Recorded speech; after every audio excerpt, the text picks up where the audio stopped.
Le jour ils auront la force que Ouattara, ils vont prendre le pouvoir. Sinon, pour dire aller aux élections pour battre Ouattara ou bien faire des histoires démocratiques pour prendre le pouvoir, ça ne passera pas. Moi, en tout cas, moi, je ne vois pas ça.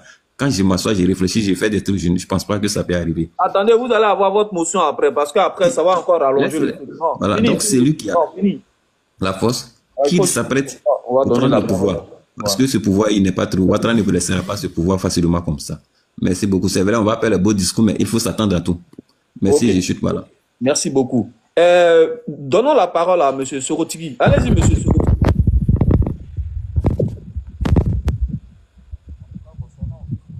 On t'entend très loin, M. Sorotigui. Attends, vous m'entendez maintenant? Très bien là. Voilà, voilà. Concernant le discours du président Soro, hein, voilà, le futur président de la Côte d'Ivoire, voilà. Et voilà, Inch'Allah. Moi, j'ai écouté un peu, il faut de la vérité, j'ai pas tout écouté. J'ai écouté quelques extraits, mais les petits parties que j'ai écouté, il faut dire l'affaire du Soro, hein, voilà, toujours dans la réconciliation, dans la bienveillance, met sa vie dans la main du Seigneur et surtout, voilà, beaucoup de vœux, hein, positifs pour les Ivoiriens, pour la Côte d'Ivoire. Voilà, voilà, en face, bon, pendant que c'était en face, c'était que des promesses, voilà, sur des choses, même parler sur des choses qui n'existeront jamais ou qui n'existeront pas d'ailleurs pour les Ivoiriens. Voilà. En tout cas, concernant le discours du président Soro, il a vraiment, et par sa résilience, il a vraiment mis un coup de pression. Voilà. Au pouvoir actuel en Côte d'Ivoire, il a vraiment mis un coup de pression. C'est ça, d'autres sont allés transformer pour dire que non, il fait un discours guerrier et tout ça. Voilà. Tu sais, notre position même peut infliger des pressions, peut-être à celui qui est en face de nous. Voilà. Il s'agit du positionnement. Lorsque tu te comportes de façon et lâche, voilà, ça peut être une force pour celui qui est en face. Mais lorsque tu te comportes de façon digne, surtout de façon bien, comme façon le président Soro a toujours fait, donc ça se traduit par des lâches, hein, comme si tu étais un guerrier en face. Sinon, moi, les extraits que j'ai écoutés, il n'a insulté personne. Il a été résilient. Il a même parlé même de sa santé. Il a dit, j'ai perdu quelques kilos et tout ça. Et voilà, il a même fait des blagues, hein, voilà, vous savez, hein, voilà. Comme façon, il a l'habitude de faire. Donc, franchement, c'était bien, on a écouté. Voilà. En tout cas, je vais laisser la parole pour ne pas trop garder la parole. En tout cas, merci beaucoup, monsieur Sorotigui. Voilà, merci beaucoup, cher frère. Alors, nous allons passer la parole à monsieur Moutou. Monsieur Moutou, allez-y, s'il vous plaît. Monsieur Moutou, vous êtes là, allez-y. Oui, effectivement. Bonjour tout le monde, je suis là. Oui, allez-y, cher monsieur. Bon, écoutez, ça fait maintenant quelques jours que je viens sur le panel. Donc, hier, j'étais sur un panel RHDP. D'accord. Et aujourd'hui, je suis sur un panel soloiste. Parfait. Bien, donc, j'aimerais bien qu'on m'écoute. Et maintenant, s'il y a des questions, il n'y a pas de souci, je suis prêt à répondre. Ici, voilà, pour votre gouverne ici, moi, mon panel, c'est pas que j'écoute quelqu'un, parce que c'est mon panel à moi. Quand il y a des choses qui ne font, comme on appelle, qui ne vont pas, je demande motion. Et puis, bah, voilà. Parce que vous savez pourquoi est-ce que ce système, il est comme ça? Parce que d'autres, ils viennent sur les panels, c'est pour venir véhiculer des messages, en fait. Donc, moi, personnellement, sur mon panel ici, comme vu que c'est un panel soroïste, bien vrai que je peux prendre, voilà, quelques amis, quelques RDR, comme ça, ils vont venir, voilà, par rapport au discours du président Guillaume Soro, ils vont s'expliquer sur ça. Maintenant, en dehors de ça, si vous avez voilà, si vous devrez véhiculer des informations, ça ne me dérange pas, mais aussi, je dois vous couper en ce moment-là, en fait. Ça aussi, il faut que vous le sachiez. Donc, il n'y a aucun souci. Non, je ne suis pas là pour... Il n'y a pas de souci. Si ça ne vous convient pas aussi, il n'y a pas de problème. Non, ça me convient. Je ne suis pas venu pour véhiculer quelconque message. Allez-y. Je ne suis pas venu. Voilà. Seulement que, en fait, pourquoi est-ce que j'ai souligné tout ce que j'ai dit là? C'est parce que, comme je l'ai dit, je n'étais pas trop TikTok. Et quand j'ai commencé à aller sur TikTok, j'avais constaté que très souvent j'entends telle personne ne sera pas candidat, telle personne ne sera pas candidat, telle personne ne sera pas candidat. Et c'était tellement récurrent, je me suis dit, mais mon Dieu, on est en train encore de revivre les mêmes choses qu'on voyait avant les élections de 2010, où on disait, par exemple, telle personne ne sera pas candidat, et on a vu où le pays est parti. Et après, les gens ont commencé à m'insulter de soroïstes, etc. J'avoue, moi, j'étais alassaniste, mais depuis que j'ai vu le tort qu'ils ont causé à Soro, je suis devenu soroïste. Je m'explique. Mais avant que je parle de cela, je vais vous dire un petit truc qui va amener beaucoup de personnes à réfléchir. Allez-y, allez-y. Il y avait un roi qui avait son courtisan, c'est-à-dire son moyen qui est à côté de lui. Et le gars, il a servi pendant près de 40 ans. Et un jour, le gars a fait une petite erreur. Ce roi-là, comme il était vraiment dur de caractère, il a dit à son courtisan, il dit, bon, écoute, cette faute, je ne te la pardonne pas. Je vais te tuer, mais je te laisse le temps. Je te laisse 6 mois. Et donc, mais le roi avait des chiens qu'il affamait. Et lorsqu'il veut tuer quelqu'un, ça dit il affame les chiens et il le jette dans la cage. Et les chiens le dévorent. Et donc le monsieur qui savait qu'il avait 6 mois de sursis, vous savez ce qu'il a fait? Non. Il a commencé à s'approcher des chiens. Il a commencé à les nourrir. Il a commencé à se nourrir. Les chiens ont commencé à s'habituer à lui. Jusqu'au jour où le roi maintenant lui dit, bon, maintenant là, il est temps que je te jette dans la cage. Et il prend le gars, il le jette dans la cage et il se rend compte que les chiens ne réagissent pas. Ils ont tout fait, les chiens ne réagissent pas, bien au contraire.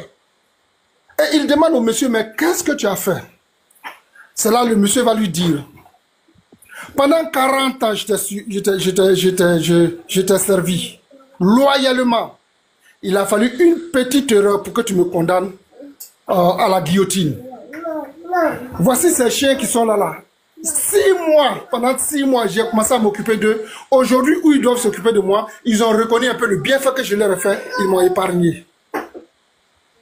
Le roi, il a eu tellement honte parce qu'il s'est rendu compte que on peut commettre une erreur, mais on ne doit pas oublier toutes les années de sacrifices qui se sont passés.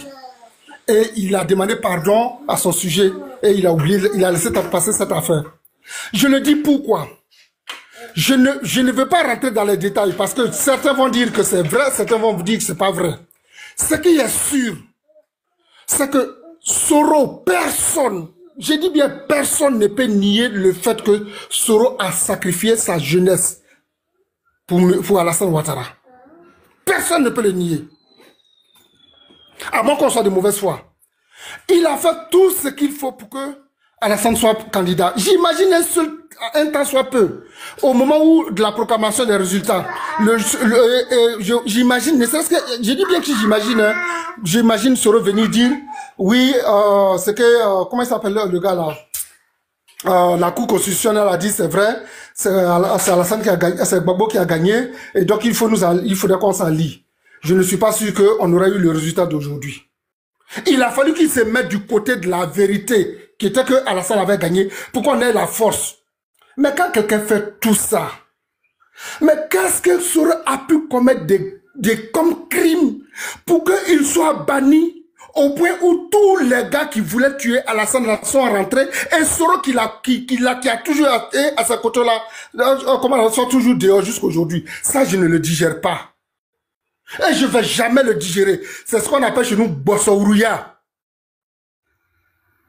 Excusez-moi du terme, je ne veux pas le dire en français. Je veux dire, ce n'est pas... On peut pas oublier tout ce qui a été fait comme sacrifice quand même.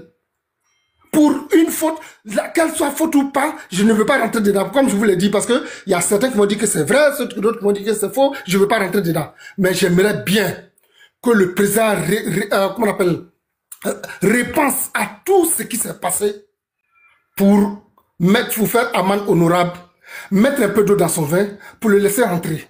Bon, maintenant quand nous sommes en train de nous braquer, à stade de front là, si quelque chose se passe, le vieux, il est déjà vieux. Mais ne nous mettons pas à la vindicte, ne nous donnons pas à la vindicte populaire. Donc, moi, j'ai trouvé que le discours de Soro était bien, mais comme toujours, il y a certains qui vont trouver que c'est guerrier.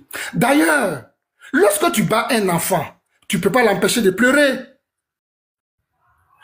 Combien de temps ils ont causé à Soro? Et on me dit non, que Soro a dit non, qu'il va faire asseoir le vieux. Mais oui, mais justement, il est frustré, il dit des choses. Parce que quand quelqu'un veut renverser quelqu'un là, il ne vient pas te dire le dimanche je vais te renverser. C'est pas intelligent. Donc en réalité, Soro exprimait des frustrations. Mais comment est-ce que vous ne pouvez pas comprendre cela pour encore comment on appelle, rester dans la position qu'il veut forcément tuer le vieux, etc. Et par conséquent, prendre encore des mesures encore drastiques contre lui. Je trouve que vraiment, on en fait un peu trop. Et ça, j'avoue que maintenant, je commence à être découragé du RHDP. Je trouve qu'on a oublié un peu d'où nous venons. Essayons d'être un peu humains, essayons de comprendre des choses, essayons de nous dire, attention, aujourd'hui peut être doux, demain peut être amer. Comme Soro l'a dit, il dit, Hosni Moubarak, il dit que quand tu arrivais chez Hosni Moubarak, ça sentait le pouvoir, tu sens qu'il y a quelqu'un qui gouverne ici. Mais du jour au lendemain, il s'est retrouvé en prison. Ça, c'est ce que Dieu peut faire. Donc, toujours quand j'entends cette personne dire « Soro ne sera jamais rien dans ce pays », j'écris toujours exactement comme on avait dit au temps d'Alassane, il ne sera jamais rien dans ce pays. Et Allah seul est le maître du destin de nous les hommes. C'est ce que j'ai voulu dire.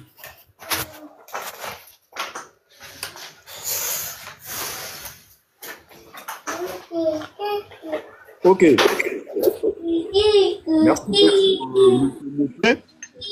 Voilà. C'est à mon tour. Allez-y, monsieur. Ouais, je dis merci à tous les panélistes. Hein. Je remercie ceux qui ont créé ce live, mais ils n'ont pas mis en tête que la Côte d'Ivoire, ce ne résume pas un individu. Hein. Alassane Ouattara aujourd'hui est en train de travailler dans toutes les régions de la Côte d'Ivoire. Ils n'ont qu'à essayer de regarder ça aussi. Il y a une femme qui vient d'intervenir tout à l'heure. Elle dit, monsieur, elle dit que les gens... Monsieur, s'il vous plaît. Monsieur, s'il vous plaît. La question que j'ai à vous poser, oui. Ce panel-là, en ce moment, on a vu on a vu en cause les de M. Ouattara. Le sujet. Mettez d'abord votre micro, s'il vous plaît. Parce que vous avez dit que la Côte d'Ivoire ne se résume pas à un individu. Oui, ça, c'est des propos que vous avez l'habitude de dire parce que ça fait un peu malhonnête. Ça fait quand même un peu malpoli de s'exprimer comme ça. Nous le savions très bien que la Côte d'Ivoire ne rime pas qu'à un seul individu. C'est pas ça le débat. Et quand vous venez dire ici que oui, est-ce que quelqu'un a mis en cause en fait les boulots même qui ont été faits du côté dans les régions et tout, on peut parler de ça. C'est parce qu'aujourd'hui, c'est pas le sujet du jour. Nous ne vous demandons pas de venir faire la promotion de M. Ouattara ici. On n'en a pas besoin ici. Maintenant, si vous voulez qu'on fasse la promotion de M. Ouattara, il y a des sujets aussi que je peux vous ramener et on va parler de ça et sortir dans le cadre du sujet. Pour l'heure, c'est pas ça le sujet. On peut sortir dans ce truc et tout. Bon, allons-y un peu. Sortons un peu dans le cas du sujet un peu. Sortir. On va sortir un peu. Non, pardon, pas sortir, pardon. Non, faut pas sortir. Voilà. Écoutez ça ici. Écoutez. Cher monsieur, vous êtes là. Restez ici. Écoutez ici. On va sortir dans le cadre du sujet un peu. C'est très important. Parce que parfois, ces gens-là, il faut être dans la même, il faut se mettre au même bassesse que eux. Écoutez ici. Des prisonniers politiques pour des délits d'opinion. Plus jamais cela n'arrivera en Côte d'Ivoire sous Alassane Ouattara. Il n'est pas question de mettre quelqu'un en prison pour son opinion. Voilà, je m'arrête là. Il dit prison. Pour des délits d'opinion. Il n'est pas question de mettre quelqu'un en prison pour son opinion politique. Et il demande à la jeunesse de se battre de façon définitive pour installer cette démocratie. Tu entends? Tu as entendu très bien. Voilà. Monsieur Kando Soumaro, il est où? Il est en prison sous Ouattara, illégalement. Monsieur Dosso Rodel, il est où? Il est emprisonné sous Monsieur Ouattara, illégalement. Monsieur Doumbia Kader, il est emprisonné sous Monsieur Ouattara, illégalement. Pendant ce temps, il nous avait dit qu'il n'allait pas mettre quelqu'un en prison pour son opinion. Monsieur Mamadou Traoré, il est en prison sous Ouattara illégalement. On va aller encore plus loin. Ça, c'est les prisons là que je t'ai données. Quand Ouattara, il nous dit qu'il va améliorer la condition de vie des Ivoiriens. On va aller sur ça. Cher monsieur, tu sais qu'aujourd'hui, on casse la maison des gens en Abidjan là-bas illégalement. Ils viennent comme ça, ils cassent la maison des gens. Les Ivoiriens, ils tirent le diable par la queue. Pendant ce temps, Ouattara nous avait dit qu'il allait améliorer la condition de vie des Ivoiriens. Est-ce que tu es au courant de ça? Mais tu dis tu vas améliorer la condition de vie des Ivoiriens et tu casses ces maisons. La Côte d'Ivoire a combien de régions? On a au moins plus de 31 régions. Tu dis, tu parles des merveilles de Ouattara. La maman de Ouattara, elle vient d'où? Elle vient d'Odiéné. Tu peux m'expliquer la condition de vie des Odienékas? Aujourd'hui, je te parle. La condition de vie des Odienékas, tu peux m'expliquer ça? Quand on vient faire les panels ici, là, il faut respecter les gens. C'est pas parce qu'on n'a pas envie de parler. Aujourd'hui, là, mon leader, il est sorti, il a fait un discours. Où moi, je trouve que le discours, il est apaisant. C'est à cause de vous-même comme ça, là, vous comme ça, là, qui mettez la haine. Vous ne voulez pas que le président Guillaume Soro, il vienne en Côte d'Ivoire. Ça, c'est vous. Quand on vient ici, là, vous, RDR, si vous étiez des personnes sensées, intelligentes, vous apaisez les cœurs sur les réseaux sociaux. Nous aussi, on rentrait dans cette dynamique-là. Je pense qu'au palais là-bas, ils allaient régler le problème tranquillement. Mais si vous ne voulez pas, vous voulez que, voilà, on rentre encore dans les bassins en train de nous parler de M. Ouattara. Il a fait 14 ans au pouvoir, il a fait quoi de bon là-bas? Il faut pas te foutre de moi ici. Hein. Ouattara, il a fait quoi en Côte d'Ivoire là-bas? Hein? Si ce n'est pas pour décapiter les gens, couper la tête des gens, violer la constitution, il faut écouter ici. Si c'est pas Congo, il disait ça de Ouattara. Écoute ici. Arrêtez de vous foutre des gens. Hein. Il faut arrêter ça. Les gens, ils souffrent. Le mal, il est profond en Côte d'Ivoire. Hein. Il est profond. Écoute ici. Est-ce que la constitution de cette nouvelle mouture donne la possibilité, je dis bien la possibilité, au président Alassane Ouattara d'avoir un troisième mandat? T'as vu? On lui pose la question. Il dit non. Il a décapité les acquis démocratiques en Côte d'Ivoire. C'est de ça que nous sommes en train de parler ici. On est en train d'apaiser les cœurs. Aujourd'hui, qui a la clé de la réconciliation en Côte d'Ivoire? Mais il s'appelle Alassane Draman Ouattara. Il veut en découdre avec les gens. Il ne veut pas aller à la réconciliation. Rien du tout de tout ça. Pendant ce temps, l'AES, ils sont en train d'évoluer. Mais le président Guillaume Soro, il a parlé de ça. Ou ils sont en train d'évoluer là-bas. Vous êtes en train de faire quoi? Décapiter les gens. Mettre les gens en prison illégalement. Couper la tête des gens. Tu trouves ça normal, toi? Il faut arrêter de te foutre de moi ici. Quitte ici. Imbécile. Il faut arrêter de te foutre des gens ici. Hein. D'accord? Vraiment des gens comme ça.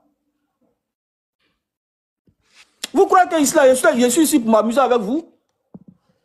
À chaque fois que vous venez, vous parlez de Ouattara. Hey, sinon on a envie d'apaiser le cœur des Ivoiriens, ce n'est pas vous qui allez venir parler de quoi que ce soit ici. Hein. Ça, jamais de la vie. J'aime pas les conneries comme ça. Hein. Dans la région, sa maman là, elle vient d'où? Elle vient d'Odiéné. La condition de vie des Odienékas là, tu peux me parler un peu de ça? Imbécile.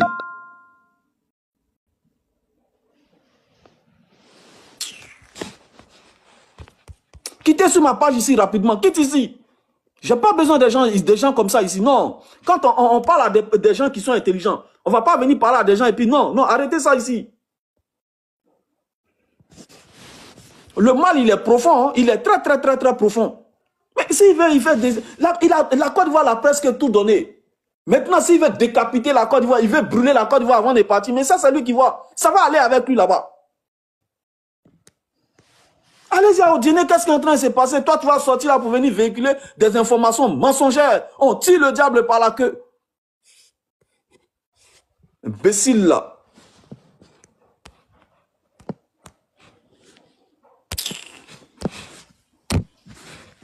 Je vais passer la parole à qui là même, parce que je vois que monsieur le patriote, il n'y a que lui qui n'a pas encore parlé. Allez-y s'il vous plaît.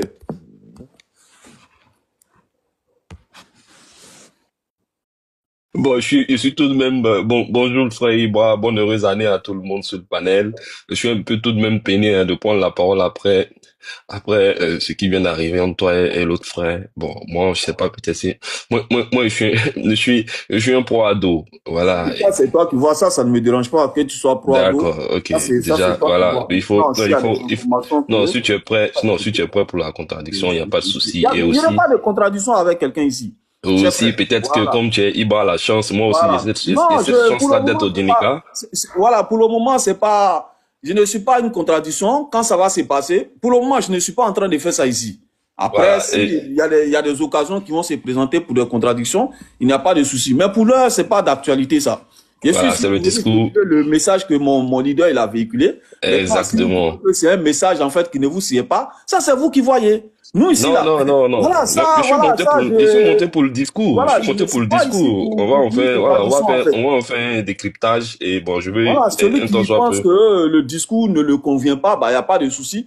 Maintenant, si vous voulez que oui, il vient avec un discours, avec des armes à la main pour dire que oui, c'est comme si c'est ceci. Ça, pour non, moi, j'aimerais plutôt m'apaisanter sur uniquement que le volet réconciliation. Voilà, et c'est là, moi, en tant que militant des premières heures du RDR, je me sens interpellé. Et quand je vois la situation aujourd'hui de notre dévancier, aujourd'hui le leader de GPS, Guillaume Kibavori Soro, pour vous les communicants du GPS, à mon humble avis, hein, il faut maintenant aller dans la sensibilisation et dans la réconciliation. Il faut revenir auprès de son père. Non, attention. C'est non, vrai, si tel que tu aimes bien Soro. Ce matin, non, attention, cher frère. Ce matin, c'était le but.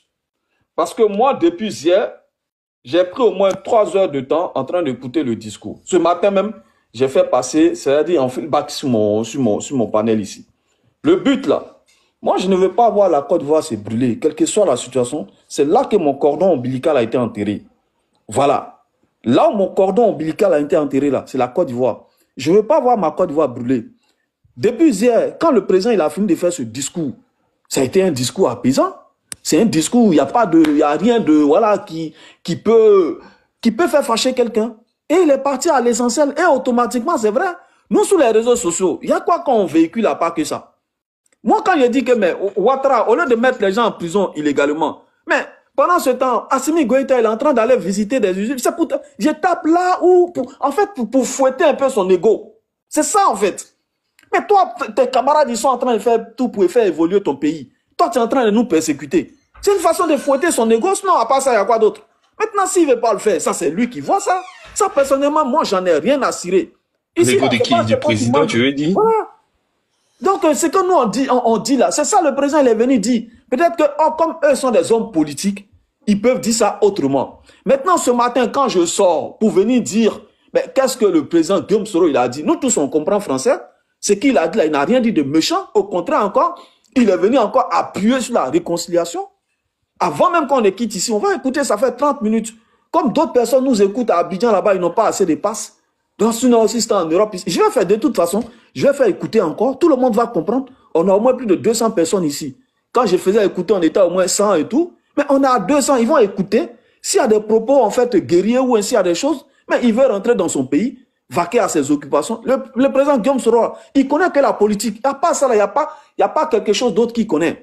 Maintenant, s'il y a des mal intentionnés pour venir, ils vont venir, comment on appelle, véhiculer des informations qui ne sont pas vraies. Toi-même, tu parles de RDR. La Côte d'Ivoire a combien de régions? Faut pas, ils vont me...